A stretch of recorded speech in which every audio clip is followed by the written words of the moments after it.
families and American businesses struggle. As we've traveled across the country, we've heard firsthand from Americans just like those who stand behind me today, from families who are bearing the costs of skyrocketing premiums and plummeting choices, from families who've lost their doctors, lost their insurance, and from families who are starting to lose hope that Congress will ever respond.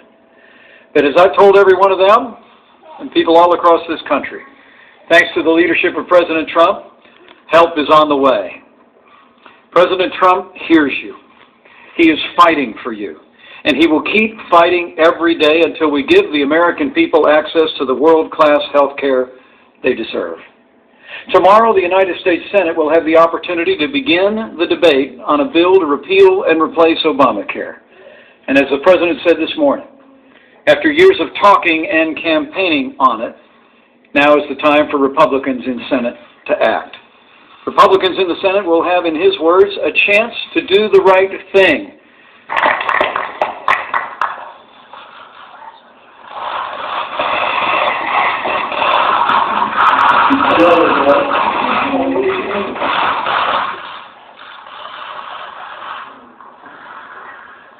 Well, thank you very much, Vice President Pence, Secretary Price, and thank you, everyone, for being here today. For the past 17 years, Obamacare has wreaked havoc on the lives of innocent, hardworking Americans. Behind me today, we have real American families, great families, just spent a lot of time with them, who are suffering because 7 years ago, a small group of politicians and special interests in Washington engineered a government takeover of health care. Every pledge that Washington Democrats made to pass that bill turned out to be a lie. It was a big, fat, ugly lie. A police officer in West Virginia that they would save $2,500 a year under Obamacare. Instead, his premiums have more than tripled. Here, from South Carolina, I have a son, Monty, who suffers from spina bifida. Washington Democrats promised families like the Weirs that if they liked their doctor, they could keep their doctor. But now, there is only one insurer left in the state exchange. And Marjorie says that every year she waits anxiously to learn if the doctors and hospitals, which her son needs the most, will remain in their network.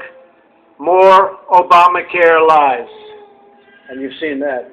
Series of events and complications, Melissa and her husband found themselves just before Christmas emotionally and financially devastated, crying in a doctor's office faced with yet another seemingly unpayable bill.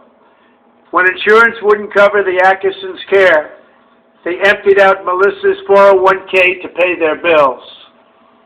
They're not going to be, and they haven't been the first. There are many, many cases such as that.